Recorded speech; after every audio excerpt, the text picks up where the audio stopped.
ഏവർക്കും നമസ്കാരം. ശുഭകരമാകട്ടെ, ദിനം സന്തോഷകരമാവട്ടെ, സൗഖ്യകരമാകട്ടെ, അനുഭവങ്ങളും അനുഭൂതികളും നമ്മെ എവരെയും നയിച്ചു പറയട്ടെ. ഒളിമ്പസിന്റെ ഡീപിക്കോളജിക്കൽ ഫെലോഷിപ്പ് എന്നുള്ള പരമ്പരയിൽ 11ാമത്തെ അധ്യായം സുസ്ഥിര ജീവന സമൂഹം എന്നുള്ളതാണ്.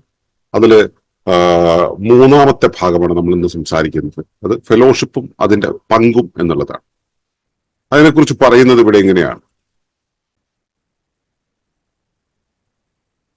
Role of the fellowship is to be the nucleus of sustainable wisdom and ecology. ഫെലോഷിപ്പും അതിന്റെ പങ്കും. ഫെലോഷിപ്പ് എന്നത് ഒരു സിദ്ധാന്തത്തിന്റെ, അത് ശാസ്ത്രീയമായാലും ആത്മീയമായാലും, ഒരു ആധികാരിക മർമ്മമാണ്. അതിന് ഒരു സമർപ്പിത സ്ഥലവും ശരിയായ പാണ്ഡിത്യവും വിനിമയ ശേഷിയുമുള്ള ആളുകളും ഉണ്ടായിരിക്കും. സുസ്ഥിരമായ ഒരു സമൂഹത്തെ സൃഷ്ടിക്കുന്ന ഘടകങ്ങൾ, പ്രകൃതിയുടെ അടിത്തറ, ഘടന, ധർമ്മങ്ങൾ, അതിലുള്ള നമ്മുടെ പങ്ക് എന്നിവയെക്കുറിച്ച് പഠിക്കുക എന്നതാണ് നമ്മുടെ ഫെലോഷിപ്പിന്റെ ലക്ഷ്യം. ഒരു സ്റ്റുവാർഡ് അഥവാ ഫെലോ ആകുന്നതിന് ഈ കാര്യങ്ങൾ അന്വേഷികളായ വിജ്ഞർ അറിഞ്ഞിരിക്കണം. ഇന്ന് കുറച്ച് ആളുകൾക്ക് പരിസ്ഥിതിയെക്കുറിച്ച് സംസാരിക്കാൻ കഴിയുന്നുള്ളൂ. ചില സർവകലാശാലകളിൽ ഇത് പരിസ്ഥിതി പഠനങ്ങൾ ഉൾപ്പെടുത്തിയിട്ടുണ്ടെങ്കിലും മിക്കവർക്കും ഈ ആശയത്തിന്റെ പ്രാഥമിക അടിക്കലുകൾക്കപ്പുറം വ്യക്തതയില്ല.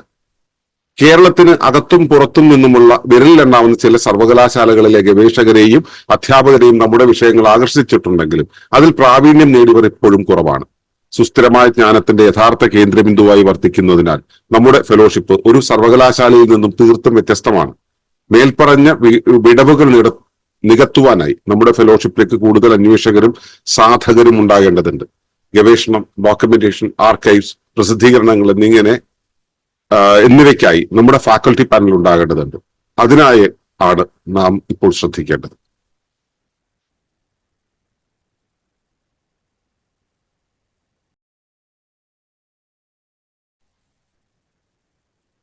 അപ്പോ ഇതാണ് ഇന്നത്തെ പ്രമേയം.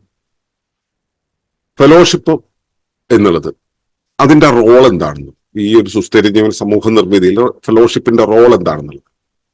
ഫെലോഷിപ്പ് എന്ന് പറയുന്നത് എപ്പോഴും ഒരു സിദ്ധാന്തം, ഒരു ദർശനം, അല്ലെങ്കിൽ ഒരു ഐഡിയോളജി ഉണ്ടെന്ന് വെച്ച് കഴിഞ്ഞാൽ ആ ഐഡിയോളജി, അത് ഏത് തരത്തിലുള്ള ഐഡിയോളജി ആയിക്കോട്ടെ, ഒരു തിയോസഫിക്കൽ ഐഡിയോളജി ആയിക്കോട്ടെ, ഒരു ഇക്കോസഫിക്കൽ ഐഡിയോളജി ആയിക്കോട്ടെ, ഒരു എത്തീസ്റ്റിക് ഐഡിയോളജി ആയിക്കോട്ടെ, മെറ്റീരിയലിസ്റ്റിക് ഐഡിയോളജി ആയിക്കോട്ടെ, പൊളിറ്റിക്കൽ ഐഡിയോളജി ആയിക്കോട്ടെ, ആ ഐഡിയോളജിയുടെ ശാസ്ത്രീയമോ ആത്മീയമോ ആയാലും അതിന്റെ ആധികാരിക മർമ്മം അല്ലെങ്കിൽ ഒരു ഓഥന്റിക് ന്യൂക്ലിയസ് എന്ന് പറയുന്നതാണ് ഈ ഫെലോഷിപ്പ് എന്ന് പറയുന്നത്. അതെന്ന് വെച്ചാൽ അതിനെക്കുറിച്ച് ആധികാരികമായിട്ട് പറയാൻ ശേഷിയുള്ള, ആധികാരികമായിട്ട് കാര്യങ്ങൾ നടപ്പിലാക്കാൻ ശേഷിയുള്ള സംവിധാനത്തിന് നമ്മൾ ഫെലോഷിപ്പ് എന്ന് പറയുക. അതിന് ഒരു ഡെഡിക്കേറ്റഡ് സ്പേസ് ആവശ്യമാണ്. ഡെഡിക്കേറ്റഡ് സ്പേസ് എന്ന് വെച്ചാൽ അതൊരു ഫിസിക്കൽ സ്പേസ് തന്നെ ആവുന്നില്ല, ഒരു വെർച്വൽ സ്പേസ് ആവാം, പക്ഷെ ഒരു ഡെഡിക്കേറ്റഡ് സ്പേസ് ആവശ്യമാണ്. അതുപോലെ തന്നെ ശരിയായ പാണ്ഡിത്യവും ആശയവിനിമയ ശേഷിയുമുള്ള ആളുകൾ ഉണ്ടായിരിക്കണം. ഈ ഒരു ഫെലോഷിപ്പ് എന്ന് പറയുന്നതിന് ഫോം ചെയ്യുന്നത് ശരിയായ നോളജുള്ള, ശരിയായിട്ടുള്ള വിസ്ഡമുള്ള,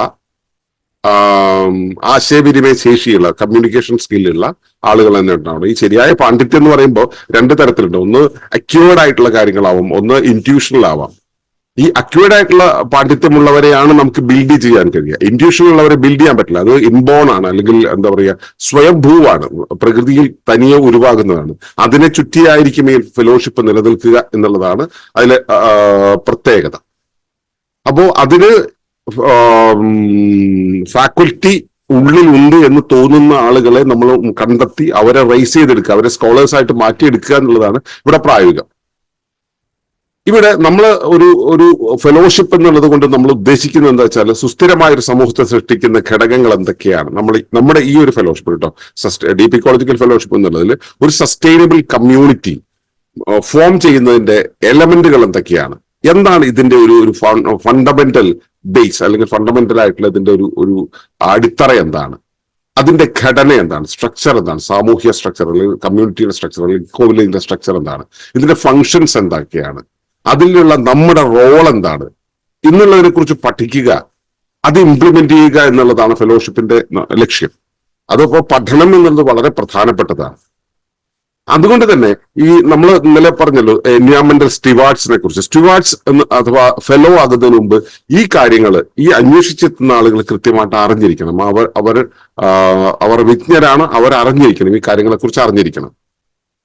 ഇതിലെ ഒരു പ്രധാന പ്രശ്നം, ലോകത്തിന്റെ മുന്നിൽ നമ്മൾ നേരിടുന്ന ഒരു പ്രധാന പ്രശ്നം എന്ന് പറയുന്നത് വളരെ കുറച്ച് ആളുകൾക്ക് ഈ ഡീപ്പ് ഇക്കോളജിയെ കുറിച്ച് സംസാരിക്കാൻ കഴിയുന്നുള്ളൂ. എന്താണ് ഡീപ്പ് ഇക്കോളജി എന്നുള്ളത് മിക്കവാറും ആളുകൾക്ക് അറിയില്ല തന്നെ. ചില സർവകലാശാലകളിൽ ഇത് പരിസ്ഥിതി പഠനത്തിൽ ഉൾക്കൊള്ളിച്ചിട്ടുണ്ട്. മിക്കവാറും എൻവയോൺമെന്റൽ സ്റ്റഡീസിന്റെ ഭാഗമായിട്ട് ഒരു പോസ്റ്റ് ഗ്രാജുവേഷന് പോകുന്ന സമയത്ത് അല്ലെങ്കിൽ ഒരു ഹയർ ലെവൽ പേപ്പറിലേക്ക് പോകുന്ന സമയത്ത് അവിടെ ഇങ്ങനെ എൻവയോൺമെന്റൽ എത്തിക്സ് പറയുന്ന ഭാഗത്ത് ഇക്കോസഫിയെ കുറിച്ചും ഡീപ്പ് ഇക്കോളജിയെ കുറിച്ചും ഒരു പ്രതിപാദനമുണ്ട്.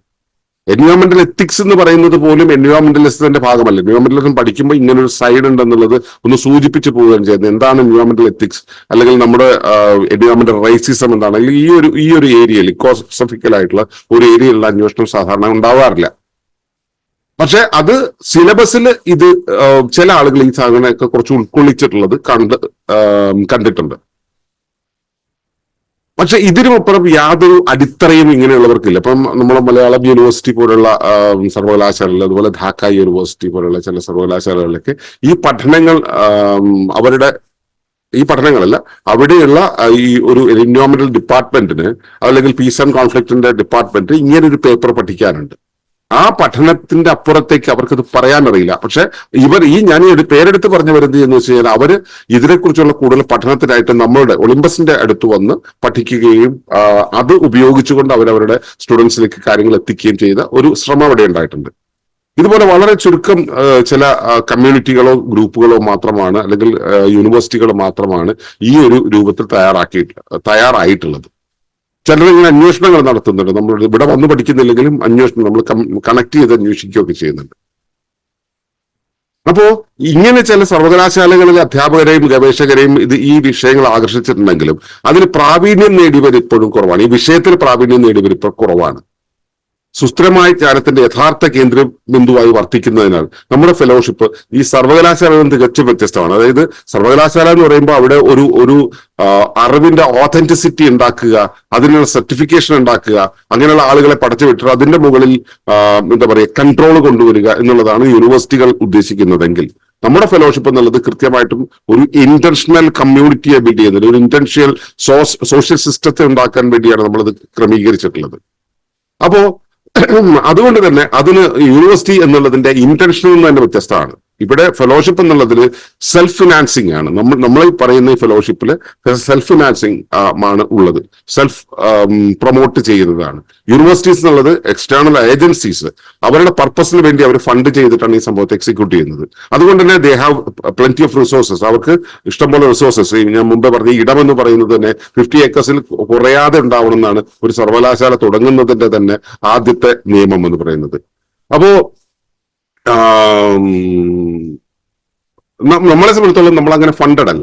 അപ്പൊ അതുകൊണ്ട് തന്നെ നമ്മൾ വളരെ മിനിമത്തിലായിട്ടുള്ള, മാത്രമല്ല നമ്മൾ പറയുന്ന ആശയത്തെ പ്രചരിപ്പിക്കുന്നതിന്റെ ഭാഗമായിട്ട് പോലും ഏറ്റവും മിനിമലിസ്റ്റിക് ആയിട്ടുള്ള ഒരു പാറ്റേണിൽ ഇരുന്നു കൊണ്ടാണ് ഈ കാര്യത്തെ പ്രൊമോട്ട് ചെയ്യുന്നത്. അപ്പോ നമ്മുടെ ഫെലോഷിപ്പ് എന്ന് പറയുന്നത് ഏറ്റവും സിമ്പിൾ ആയിട്ടുള്ള, എന്നാൽ വിഷയങ്ങളുടെ കാര്യത്തിലും എക്സ്പീരിയൻസിന്റെ കാര്യത്തിലും വളരെ ആഴത്തിൽ പഠനങ്ങൾ ഉണ്ടാകുന്ന രീതിയിലാണ് നമ്മൾ നമ്മുടെ ഫെലോഷിപ്പിനെ മുൻപോട്ട് കൊണ്ടുപോകുന്നത്.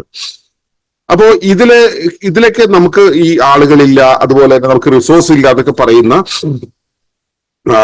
വിടവുകൾ ഉണ്ടല്ലോ, ഇത് നികത്താനായിട്ട് നമുക്ക് ഫെലോഷിപ്പിലേക്ക് കൂടുതൽ ആളുകൾ ആവശ്യമുണ്ട്, റിസോഴ്സസ് ആവശ്യമുണ്ട്. അതുപോലെ സാധകർ, ഇത് ജീവിതത്തെ സമർപ്പിച്ചതിന് ചെയ്യുന്ന സാധകരൊക്കെ ഉണ്ടാകേണ്ടതുണ്ട്. ഇവിടെ ഗവേഷണം, ഡോക്യുമെന്റേഷൻ, ആർക്കൈവ്സ് തുടങ്ങിയ പ്രസിദ്ധീകരണങ്ങൾ തുടങ്ങിയ കാര്യങ്ങൾ ചെയ്യാനായിട്ട് ഫാക്കൽറ്റി പാനൽ ഉണ്ടാണ്. നമുക്ക് ഫെലോഷിപ്പിന്റെ ഒരു ഫാക്കൽറ്റി പാനൽ ഉണ്ട്. പക്ഷെ അത് റിസോഴ്സ്ഫുൾ അല്ല, വളരെ കുറച്ച് ആളുകളെ ഉള്ളൂ. ഇപ്പൊ ഈ ഇരിക്കുന്ന വളരെ കുറച്ച് ആളുകളെ വെച്ചിട്ട് നമുക്ക് ചെയ്യാൻ പറ്റുന്നത് വളരെ പരിമിതമാണ്. അപ്പോ നമുക്ക് ഇത് ഡെവലപ്പ് ചെയ്യുക എന്നുള്ളത് ഒരു വലിയ പ്രാധാന്യമുള്ള കാര്യമാണ്. നമ്മൾ ആ റിസോഴ്സസിനെ ഡെവലപ്പ് ചെയ്യുക, ഫാക്കൽറ്റി പാനലിനെ ഡെവലപ്പ് ചെയ്യുക, ഇതിനെക്കുറിച്ച് അറിയുന്ന ആളുകളുടെ എണ്ണം കൂട്ടുക എന്നുള്ളത് വളരെ പ്രാധാന്യമുള്ളതാണ്. അപ്പോ ഈ ഒരു സുസ്ഥിര ജീവന സമൂഹത്തെ നിർമ്മിക്കുന്ന കാര്യത്തിൽ, ലോകത്തിന്റെ ഒരു പുതിയ മാർഗം എന്ന രീതിയിൽ ഇതിനെ ഉണ്ടാക്കുന്ന കാര്യത്തിൽ ഈ ഫെലോഷിപ്പ് എന്ന് പറയുന്ന ഒരു വളരെ വലിയ റോളുണ്ട്. അത് നമ്മുടെ ഈ ഫെലോഷിപ്പ് എന്ന് പറയുന്ന ഒരു സംവിധാനത്തിന് ഒരുപാട് ലിമിറ്റേഷൻസ് ഉണ്ട്. ആ ലിമിറ്റേഷൻസിനെ മറികടക്കാൻ വേണ്ടിയുള്ള റിസോഴ്സസ് പ്രത്യേകിച്ചും മാൻ പവർ എന്നുള്ളത് നമുക്ക് കൂടുതൽ ഉണ്ടാകണം. അതിനു വേണ്ടിയിട്ടാണ് നമ്മൾ ഈ ഫെലോഷിപ്പിനെ എക്സ്പാൻഡ് ചെയ്യാൻ നിരന്തരം ശ്രമിക്കുന്നത്. ഈ ഒരു ഡീപ് ഇക്കോളജിക്കൽ ഫെലോഷിപ്പിന്റെ മുകളിലുള്ള ഈ പ്രീ ഫെലോഷിപ്പ് എന്നുള്ള ഈ ഒരു പഠന പരിപാടി പോലും അതിന്റെ ഭാഗമായിട്ടാണ് നമ്മൾ മുന്നോട്ട് വയ്ക്കുന്നത്. നമ്മൾ തുടർന്നുള്ള ദിവസങ്ങളിൽ ഇതിന്റെ മറ്റു സാങ്കേതിക കാര്യങ്ങൾ കൂടെ നമുക്ക് നിരീക്ഷിക്കാം. അതുവരേക്കും ഈ ബോധ്യത്തിലായിരിക്കണം, ഇത് എക്സ്പാൻഡ് ചെയ്യാനുള്ള ഒരു മനോതലത്തിലേക്ക് നിങ്ങൾ വന്നെത്തുക എന്ന് പ്രാർത്ഥിച്ചുകൊണ്ട് നിർത്തുകയാണ്. നന്ദി, നമസ്കാരം.